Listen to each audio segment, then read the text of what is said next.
감사합니다. 제가 전에 호주 시드니에서 사역할 때 어느 교인이 목사님 고생이 많으신데 휴가차 남태평양 크루즈 한번 다녀오세요 그러시면서 그 티켓을 끊어줬습니다. 그래서 처음으로 한번 크루즈를 해봤는데요. 시드니에서 배를 타고 태평양 한 복판을 향해서 갔습니다. 시속 70km 내지 80km 정도로 가더라고요. 한 서너 시간 가니까요, 온 천지가 다 바다입니다. 아무것도 없는 망망대해예요. 아무것도 없는 망망대해입니다. 3일 동안 계속해서 갔습니다. 3일 동안 주구장창 밤에도 계속해서.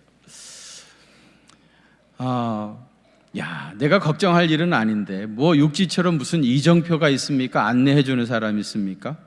그냥 망망대해를 가는데 정말 이렇게 가다가 보면은 우리가 목적했던 곳에 도달할 수 있을까? 그런 걱정이 들었습니다. 진짜 한 3일 동안 가니까 세계 지도에 보면은 태평양 가운데 점으로 이렇게 찍혀진 많은 섬나라들이 있습니다. 뭐 바누아투, 뉴칼레도니아, 그리고 솔로몬 제도, 뭐 이런 피지, 이런 나라들이 나오더라고요. 그래서 섬에 도착을 하면은 하루 종일 섬에 가서 아니면 바닷가에서 물놀이하고 퇴근을 크루즈로 하는 겁니다.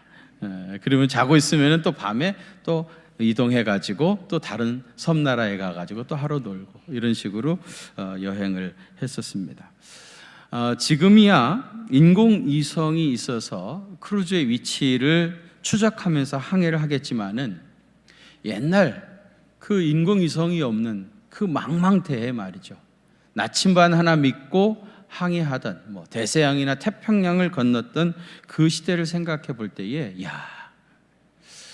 만일 나침반이 없다거나 있다고 해도 고장났다고 하면은 이 망망대해에서 무엇을 표적을 삼고 어떻게 갈 수 있겠나, 그런 생각을 해보니까 아찔했습니다. 신두력에 도착했던 콜럼버스가요, 자기는 인도의 어느 섬에 도착했는 줄 알았다잖아요. 그래가지고 거기 원주민을 인디안이라 불렀다는 코미디 같은 이야기가 참 망망대해를 여행을 해보니까 그럴 수도 있었겠다, 그때 당시에는. 그런 생각이 들었습니다. 어쩌면 우리의 인생이라고 하는 것이 망망대해를 항해하는 것과 같지 않습니까? 아무 이정표도 없습니다. 가이드도 물론 없습니다. 이 길을 가고 있지만은 지금 내가 제대로 가고 있는지 그 누구도 장담할 수가 없어요. 그렇다고 해서 그냥 가만히 서 있을 수가 없으니까 가고 있기는 하지만은 그렇다고 보장할 수 있는 것은 아무것도 없습니다. 그렇게 우리는 지난 한 주간을 살아왔고 또 앞으로도 그렇게 한 주간을 살아가게 될 것입니다. 망망대해와 같은 인생을 사는 사람들에게 가장 중요한 것은 이정표죠. 내가 어디로 가려고 하는 것인지 그 분명한 목표를 정하고 이정표를 따라서 한치의 착오도 없이 흔들림 없이 가야지, 그렇지 아니하면 다 비슷비슷하고 다 똑같아 보이는 이 망망대해 같은 세상에서 한없이 방황하게 될 것입니다. 이런 의미에서 오늘 우리의 본문 사도행전 21장 1절에서 16절 말씀은 굉장히 중요한 의미를 지닌다고 생각이 되어집니다.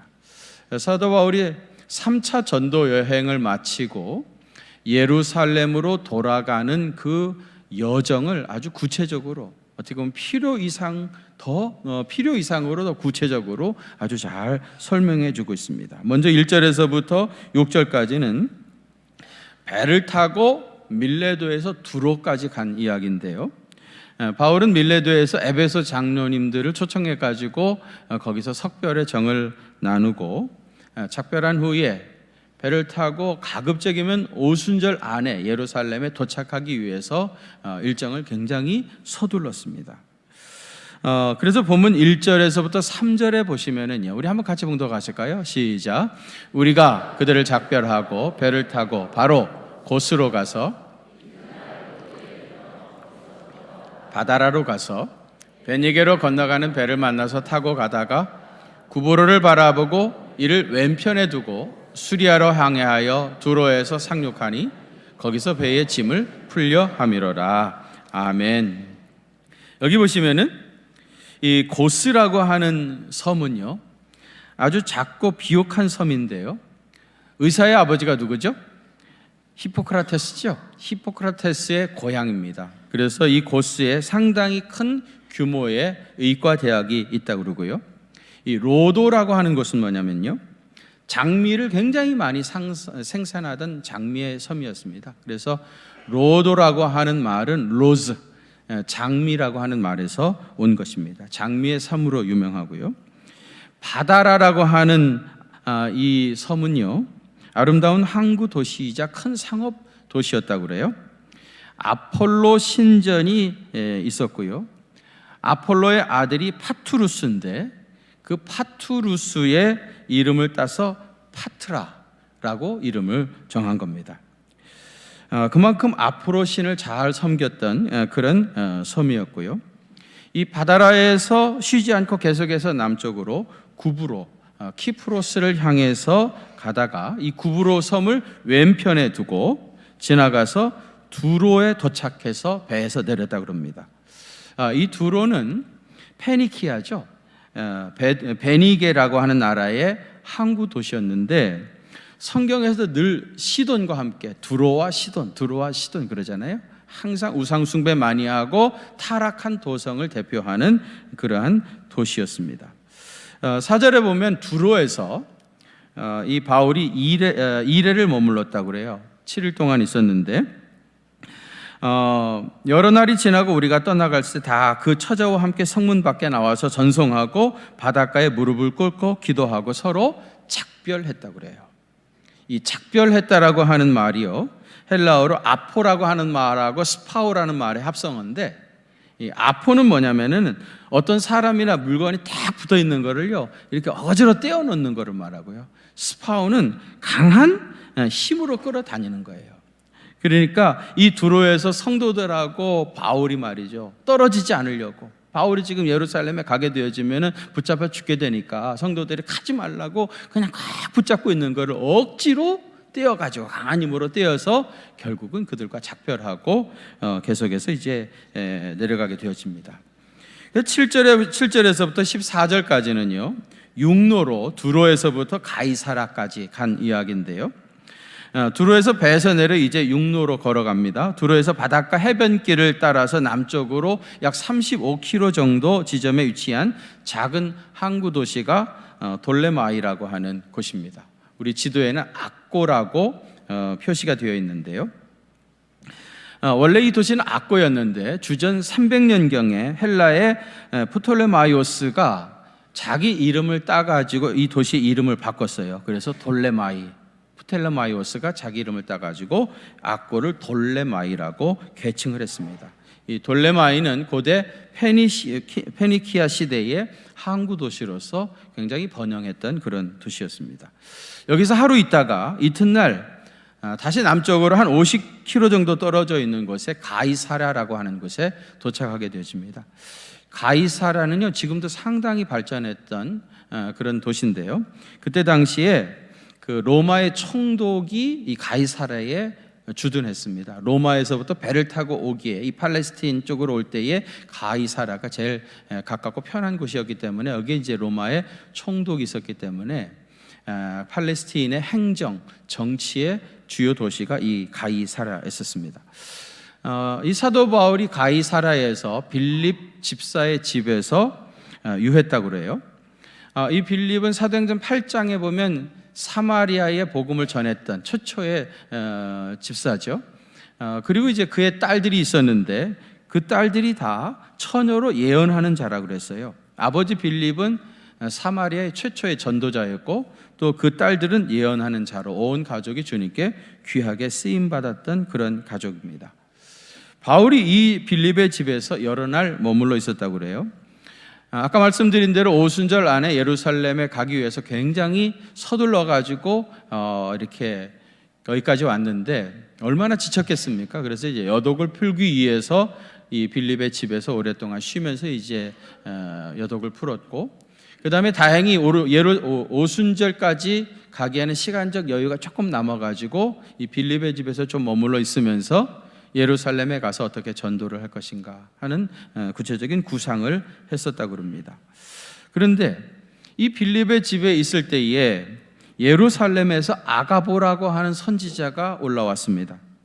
아가보는요, 사도행전 11장 28절에 보면은 천하의 큰 흉년이 될 것이다, 그렇게 예언을 했었던 사람인데, 실제로 글라디오스 황제 때에 큰 흉년이 들어서 정말 예언자로 아주 유명했던 그런 사람입니다. 이 아가보가 와가지고 이 빌립의 집에 와가지고 바울의 허리띠를 풀러가지고요, 자기 손하고 발을 묶고 스킷 드라마를 하는 거예요. 그러면서 이 띠의 임자가 예루살렘에 가게 되어지면은 이방인의 손에 이렇게 붙잡혀서 넘겨지게 될 것이다, 그렇게 예언을 했던 겁니다. 그러니까 여러분, 이 아가보라고 하는 유명한 예언자가 스킷 드라마까지 하면서 이 띠의 임자 바울이 결국은 예루살렘에서 이방인의 손에 넘겨지게 될 것이라, 그러니까 거기 있던 바울을 사랑하는 제자들이 가만히 있었겠습니까? 그러면서 제발 예루살렘으로 가지 말라, 그렇게 권했다고 합니다. 표준 세번역 성경에서는 간곡하게 만류했다, 그러지 않았겠습니까? 예루살렘에 가게 되어지면 붙잡혀 죽는데 가라고 내버려 뒀겠습니까? 사실 여러분, 밀레도에서도 에베소 교회 장로님들이 예루살렘에 가지 말라고 그렇게 얘기를 했고, 또 두로에 있는 성도들도 바울에게 예루살렘에 가지 말라고 그랬고, 또 이 가이사랴에서도 거기 있는 사람들이 이 아가보의 스킷 드라마를 보고 그리고 예루살렘으로 가지 말라고 만류했던 겁니다. 여러분, 이구동성으로 모든 사람이 지금 다 예루살렘으로 가지 말라고 그러고 있는데, 여러분, 바울이 가야 됩니까? 가지 말아야 됩니까? 여러분이 만일 바울이었다고 하면 이 순간에 어떻게 하시겠습니까? 주위에 있는 모든 분들이 다 강하게 만류하니까 못 이기는 채 하고 주지 않겠습니까? 예루살렘에 가기만 하면 붙잡혀 감옥에 들어가는 것은 물론이고 생명까지 어찌 될지 아무도 모르는 상황 아니겠습니까? 여러분, 성도들이 가지 말라고 그냥 말 한마디 하고 그쳤겠습니까? 만일 선생님이 고집부리고 예루살렘에 가셔가지고 결국 감옥에 들어가게 된다고 하면은 이제 더 이상 복음도 전할 수 없게 됐습니다. 사도 바울 선생님 아직도 더 할 일이 많으신 분입니다. 로마에도 가셔야 된다고 그랬고 스페인도 가셔야 된다고 하지 않았습니까? 예루살렘에 가셔가지고 붙잡히게 되어지면 더 이상 아무것도 할 수 없습니다. 살아있어야 복음도 전할 수 있는 거 아니겠습니까? 선생님, 그런 무모한 짓 하지 마십시오. 이제 제발 좀 고집 좀 더 이상 부리지 마십시오. 예루살렘 교회에 연보 전달하는 것이 또 목적이라고 하면 그거는 다른 사람 보내면 얼마든지 할 수 있는 건데 굳이 위험하게 선생님이 꼭 가시려고 합니까? 우리 생명이 살아있어야 사명도 감당할 수 있는 거 아니겠습니까? 뭐 이러면서 성도들이 강하게 뜯어 말렸던 겁니다. 이 사도 바울 자신도 얼마나 갈등이 많았겠습니까? 과연 무엇이 하나님의 뜻일까? 사실 이 제자들이요, 자기를 모함하려고 그러는 것도 아니잖아요. 이분들도 다 기도하는 사람들이고, 그리고 정말 자기 자신을 위해서, 그리고 교회를 위해서, 하나님 나라를 위해서 들어가지 말라고 그러는 거 아니겠습니까? 예루살렘에 들어가서 붙잡혀 감옥에 갇힐 것인가? 아니면 지혜롭게 비켜갈 것인가? 이런 갈등이 많이 있었을 것입니다. 별 생각이 다 들었겠죠. 근데 여러분, 그런 가운데 바울이 뭐라고 고백합니까? 13절 한번 같이 봉독하시죠. 13절입니다. 시작. 바울이 대답하되 나는 주 예수의 이름을 위하여 결박당할 뿐 아니라 예루살렘에서 죽을 것도 각오하였노라 하니 아멘. 왜 울어 내 마음을 이렇게 상하게 합니까? 나는 예수님의 이름을 위하여 예수님의 복음 전하기 위해서 예루살렘에 가서 결박당하는 것뿐만 아니라 거기서 죽는 것까지도 다 이미 각오했습니다. 그렇지 아니하고 내가 이 사명 감당할 수 있었겠습니까? 사실 바울이 밀레도에서 에베소 장로님들과 석별할 때도 그런 말씀했습니다. 오직 성령이 각성해서 내게 증언하여 환난과 결박과 환난이 나를 기다린다 하시나 내가 달려갈 길과 주 예수께 받은 사명 곧 하나님의 은혜의 복음을 증거하는 일을 마치려 하면은 나의 생명조차 조금 더 귀한 것으로 여기지 아니하노라. 이 복음 전하는 일을 위함이라면 나는 생명도 조금 더 귀하게 여기지 않는다. 생명 바쳐 목숨 바쳐서 이 사명 감당한다. 그리고 예루살렘에 들어가겠다고 아주 분명하게 말한 겁니다. 바울이 하도 그렇게 확고부동하게 얘기하니까 더 이상 그 누구도 어떻게 말할 수가 없었어요. 그래서 할 수 없이 오늘 본문 14절에 보면은 주의 뜻대로 이루어지이다 하고는 이제 바울을 놓아주게 되었죠. 근데 여러분 여기서 질문이 하나 있습니다. 사도행전 21장 4절에 보면은 제자들이 성령의 감동으로 바울더러 예루살렘에 들어가지 말라 했습니다. 제자들이요 바울 보고 예루살렘에 가지 말라 그렇게 말한 것이 뭐 인간적인 정의나 또 자기의 판단에 의해 가지고 그렇게 말한 게 아니라 분명히 뭐라고 그랬어요? 성령의 감동으로 성령님께서 감동하셔가지고 그래서 예루살렘에 들어가지 말라 그렇게 분명히 말한 겁니다. 그런데 사도행전 20장 22절에서 사도 바울도 나는 성령에 매여 예루살렘으로 간다는 거예요. 예?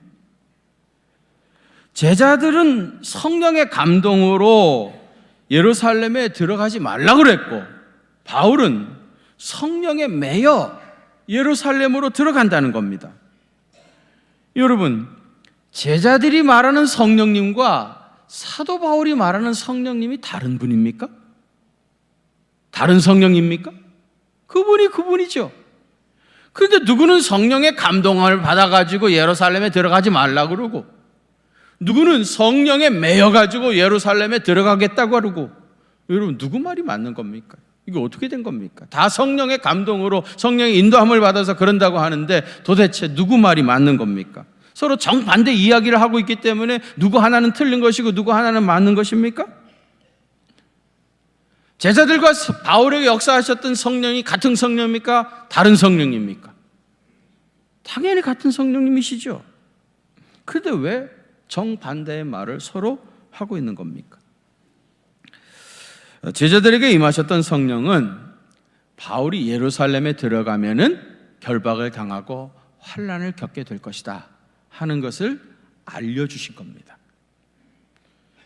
제자들은 그 이야기, 그 사건을 알고 나니까 절대로 바울이 예루살렘에 들어가면 안 되겠다.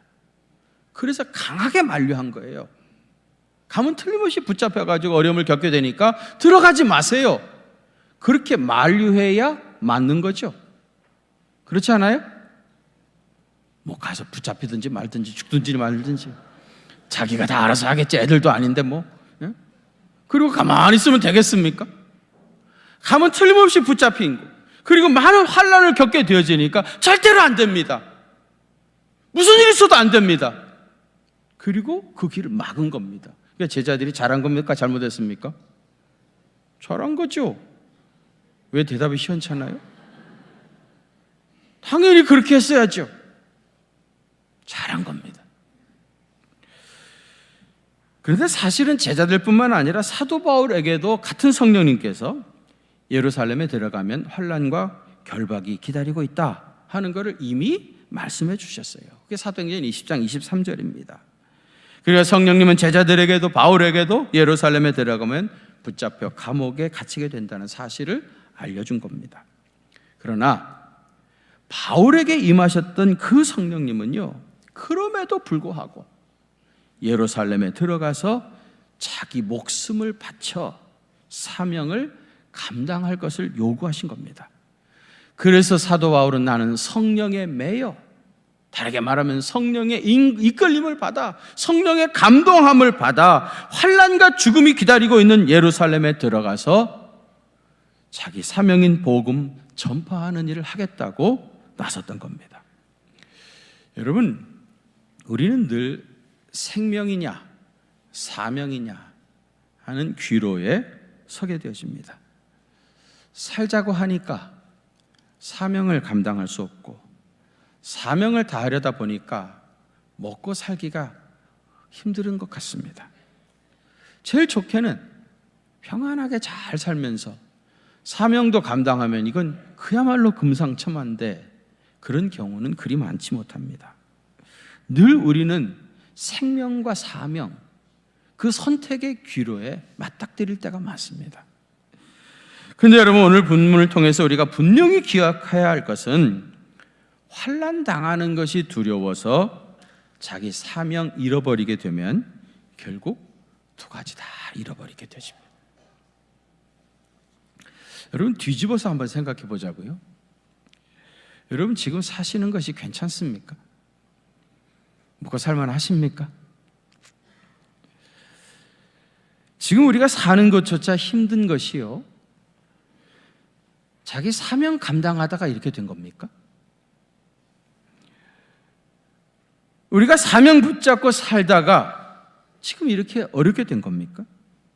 솔직히 말해서 사명이니 뭐니 전혀 생각하지 아니하고 그저 먹고 살려고, 좀 더 잘 살아보려고, 그리고 그렇게 달려온 거 아닙니까? 그렇다면 지금쯤 먹고 사는 문제는 해결했어야 되는 거 아닙니까? 잘 먹고 잘 살고 있어야 되는 거 아니겠습니까? 지금쯤은 떵떵거리면서 그렇게 살고 있어야 되는 거 아니에요? 먹고 살려고 그렇게 평생을 몸부림치고 달려왔는데 왜 우리는 먹고 사는 문제 하나 아직도 제대로 해결하지 못하고 있는 겁니까? 제가 전에도 한번 말씀을 드렸어요. 제가 저 쌍문동에 있는 한일병원에 전도를 오래 했었습니다. 매주 목요일마다 가가지고 환자들 모시고 예배를 드렸어요. 한번 예배를 드리고 났는데 어떤 분이, 목사님, 너무 위급한 환자가 있으니까 병실에 오셔서 꼭 한번 기도해달라고. 그래서 제가 그분 따라서 병실에 갔어요. 가서 보니까 한 60대 중반쯤 되신 분인데 온몸이 완전히 흑색이더라고요. 완전 새카매요. 그리고 완전히 다 살이 빠져가지고 진짜 뼈에 가죽을 뒤집어 씌우는 것처럼 그렇게 말랐더라고요. 딱 보니까 일주일도 살 수 없는 분이세요. 겨우 숨만 쉬시고 계시더라고요. 일주일도 살지 못하는 이분한테 내가 뭐라고 말합니까? 예수 믿으시라고. 이제 머지않아 돌아가실 것 같은데 이제라도 예수님 영접하시고 주님 믿으시면 죽어도 천국에서 영원히 살 수 있다고. 예수 믿으라고. 제가 그랬죠. 또 이분이 자기 젊었을 때는 교회 다녔대요. 젊었을 때는. 그리고 하는 말이, 하도 먹고 살기 힘들어가지고 교회를 다니지 못했답니다. 나는 그 말이 너무 가슴으로 와닿아요. 먹고 살기 힘들어가지고 교회 다닐 수 없었다. 여러분, 사실 우리가 먹고 사는 문제가 이게 쉬운 일입니까? 그죠? 자기 자식들 먹여 살리고 공부시키기 위해서 정말 한 시간이라도 아껴가지고 일을 하고, 그런 일하고 교회도 다닐 수가 없었던 거예요. 먹고 살기 힘들어가지고 교회를 갈 수가 없었다고 그래요. 근데 여러분, 제가 그 상황에서 그분한테 도저히 하면 안 되는 말을 나도 모르게 해버렸어요. 내가 뭐라고 물어본 줄 알아요? 선생님, 그럼 돈은 많이 벌었습니까? 여러분, 이제 내일 모레 죽을 사람인데 선생님, 그러면 돈은 많이 벌었습니까? 내가 물었어요. 무슨 생각으로 그런 질문을 했는지 모르겠어요. 그래서 이분이요, 고개를 이렇게 흔들어요. 그리고 그 순간에 양쪽 눈에서 눈물이 쭉 흘러들어요. 나는 그 흐르는 두 눈물을 보고 인생을 잘못 살아온 한 인간의 회한 같은 걸 느꼈어요. 먹고 살겠다고, 먹고 살아보겠다고. 교회도 안 다니고 못 다니고 그렇게 살았는데, 길을 쓰고 살았는데 결국은 먹고 사는 문제 하나 제대로 해결하지 못하고, 나 60대 조금 넘었는데 그 흉한 질병이 들어가지고 이제 내일 모레 죽게 생긴 인생을 완전히 잘못 산 그 회한의 눈물을 제가 봤습니다. 선생님, 이제라도 예수님 믿으시라고. 너무 늦지 않았냐고 그러더라고요. 늦지 않았습니다. 예수님 믿으세요. 예수님 영접하시고 4일인가 지나니까 병원 전도하시는 분들이 그분 돌아가셨다고 그러시더라고요.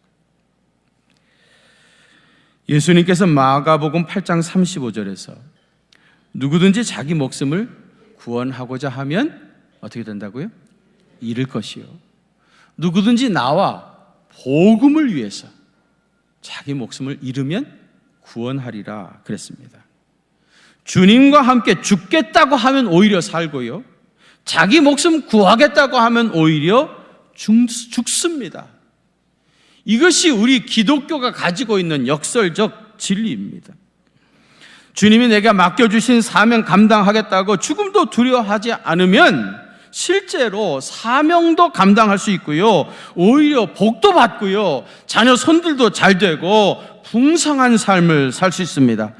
반대로 그저 나 한 사람 먹고 살겠다고 발구둥 치면은요, 실제로 먹고 사는 문제도 제대로 해결할 수 없고요, 사명을 감당할 수 없는 건 물론이거니와 메마른 생애를 살아가다가 그렇게 쓸쓸하게 죽어가는 것입니다. 사랑하는 성도 여러분, 이제 사명 붙잡고 남은 생애 마지막 타는 불꽃처럼 그렇게 살아가시기를 축원합니다. 성도들이 이 땅에 존재하는 유일한 이유는 자기 사명 감당하기 위함입니다. 자기 사명과 관계없는 삶은 동물적인 삶이라고 했습니다. 동물은 오직 육체의 본능만을 위해서 살아갈 뿐입니다. 그저 육체의 욕망, 본능을 위해서 살아갑니다. 그런데 여러분, 우리는 하나님의 형상을 닮아 피조되어진 인간으로 태어나서 왜 동물과 같은 삶을 살려고 그러십니까? 다음 주에 우리가 새생명 잔치를 준비하고 있습니다. 여러분 부담 많이 되시죠? 당연히 거룩한 부담감을 가져야 됩니다. 당연히 거룩한 부담감을 가지고 어떻게 해서든지 내 죽어가는 영혼들을 구원하려고 몸부림치고 기도하고 그 영혼의 주의 성령님이 임해달라고 기도해야 됩니다. 지난 주일에도 우리가 하는 모든 일은 복음을 전하는 일과 직접이든지 간접이든지 어떻게든지 연관이 되어 있어야 된다 그랬어요. 주님과 관계없는 이 일을 행하는 모든 것이 우리 그리스도인들에게는 죄라고 했습니다. 세상에서 아무리 무골 호인으로 살고 요조 숙녀처럼 살아도 그것이 복음 전하는 일과 상관없다면 그리스도인 우리에게는 그것이 죄입니다. 다음 주에 오셔서 간증하시는 이성미 집사님의 간증을 듣게 되시면은 왜 우리가 복음을 전하여 살아야 할 것인지 그 이유를 분명하게 깨닫게 될 것입니다.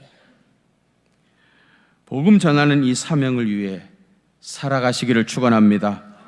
성도는 오직 사명을 위해서 존재할 뿐입니다. 나에게 주어진 나의 사명이 무엇인지 분명히 알고 이 흔들리지 않는 표대를 바라다보고 나가야 이 망망대해 같은 이 세상에서 방황하지 않습니다.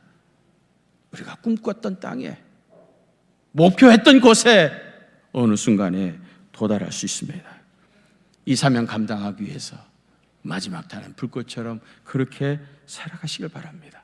사도 바울과 같이 자기 생명이라도 아끼지 말고 이 사명 위에 감당하면 우리 주님이 주시는 놀라운 복과 은혜를 누리게 되어지시고 자녀 손들도 잘 되어지고 또 이 세상에서 주님이 주시는 풍성한 축복도 누리게 될 것입니다. 그런 은혜 받아 누리시기를 주의 이름으로 축원합니다. 여러분, 오늘 주신 말씀 생각하면서 통성으로 한번 같이 기도하십시다. 여러분, 우리는 동물로 태어나지 않았습니다. 하나님의 형상대로 지으심을 받은 하나님의 자녀들입니다. 사명 잃어버리면 우리 망망대해 같은 이 세상에서 한없이 방황하게 되어집니다. 나에게 맡겨주신 이 사명, 주 예수 그리스도의 복음을 전파하는 이 사명 감당할 수 있도록 여러분 위해서 간절한 마음으로 기도합시다. 특별히 다음 주일날 마가의 다락방에 오순절 성령이 임하신 것처럼 우리 교회에 성령이 임하게 하여 주셔서 우리가 전도한 모든 영혼들이 주님 품으로 돌아오는 놀라운 구원의 역사가 나타나도록 역사해 주시기를 여러분 우리 간절한 마음으로 주여 한번 부르고 통성으로 뜨겁게 기도하겠습니다. 주여, 거룩하신 아버지 하나님, 주님의 크신 은혜와 그 놀라운 사랑에 감사를 드립니다. 아버지 하나님의 사명 잃어버리면 동물 같은 아버지 삶으로 전락할 수밖에 없다는 이 분명한 진리를 기억하게 하여 주시옵시고, 이제 예수 그리스도의 생명의 복음 전파하는 일에 우리의 남은 생애를 불사르게 하여 주시옵시고, 하나님 나라 확장하고 그리스도의 복음 전파하며 예수님의 사랑 증거하며 살아가는 귀한 생애 될 수 있도록 하나님 은혜를 더하여 주시옵소서. 아버지 하나님, 이 사명 감당하기 위해서 자기 생명까지도 아끼지 아니하게 하여 주시고, 주와 함께 복음을 위하여 죽고자 하면 오히려 살고 자기 생명을 구하는 자는 오히려 잃으리라고 말씀하셨는데, 아버지 하나님의 다 구원의 바늘에 다 서서 예수님의 복음 전파하며 한 나라 확장하는 일에 귀하게 쓰임받는 신실한 주님의 제자들이 다 되게 하여 주시옵소서. 특별히 다음 주는 오순절 날인데, 그 옛날 마가의 다락방에 오면서 오순절에 성령이 임하셨던 것처럼 우리 교회에 하나님의 성령이 임하게 하여 주시옵시고, 초청을 받아 주 앞에 나온 모든 성도들이 다 구원함을 받는 놀라운 역사가 우리 교회를 통해서 이루어질 수 있도록 은혜를 더하여 주시옵소서. 주님이 함께해 주실 줄로 믿습니다. 주님 영광 받아 주시옵소서. 거룩하신 아버지 하나님, 이제 더 이상 육체의 욕망에 붙잡혀서 매어 사는 동물적인 생애를 살지 않게 하시고, 하나님의 형상대로 지으심을 받은 거룩한 백성이 되어 싸우니 사명 붙잡고 이 사명 감당하기 위해서 마지막 타는 불꽃처럼 살아가는 귀한 생애 되게 하여 주시옵소서. 특별히 다음 주에 우리 새생명 잔치를 준비하고 있습니다. 많은 영혼들이 구원함을 받을 수 있도록 성령님 강하게 역사해 주시옵소서. 우리 가족들과 우리 자녀들과 가까운 친구들과 이웃들이 다 예수님 영접하고 구원함을 입는 놀라운 성령님의 역사가 임할 수 있도록 주님 은혜 더해 주옵소서. 이제는 우리 구주 예수 그리스도의 그 크신 은혜와 하나님 우리 아버지의 무한하신 사랑하심과 성령님의 위로하심과 교통하심이 우리 경기중앙교회 사랑하는 성도들과 또 저들의 가정과 그 생업의 현장들을 위해, 특별히 북녘 땅에 있는 내 사랑하는 형제들 위해 이제로부터 영원토록 함께 계시옵기를 간절히 축원하옵나이다. 아멘.